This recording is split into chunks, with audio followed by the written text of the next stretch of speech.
When a baby showed up at a Grand Rapids hospital with severe burns, police soon identified the infant's own mother as the cause.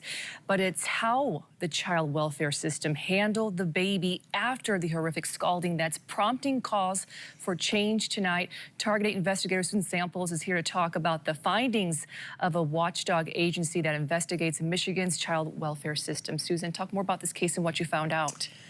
I don't think a lot of folks know about the Office of Child Advocate. I try to report on their findings as often as I can so people know that there's an agency out there that if you have concerns, specific concerns in a case about child welfare, you can report that to the Office of Child Advocate, and if it qualifies for a review, they'll investigate.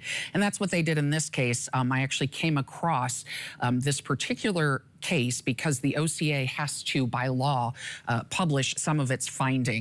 In this case, that's Berline Burkholder. That's a case from 2024. She was sentenced to at least 4 years in prison for scalding her 9-month-old baby girl who had arrived at the hospital with severe burns and a broken wrist. Now, her rights as a parent were terminated, so was the baby's dad's rights, and the baby became a ward of the state in foster care, and that's where the problems came in, because the failure, there was a delay when out-of-state relatives, 2 different sets of them, said they wanted to adopt the baby. And research has shown that babies do better when they're, in the future when they're with relatives. That's something that you always want to at least investigate if that can happen. But the placement agency in this case failed to submit the paperwork for that in a timely manner to start the process of vetting those out-of-state relatives. I mean, there's a specific process that takes place so that we can determine, or the state can determine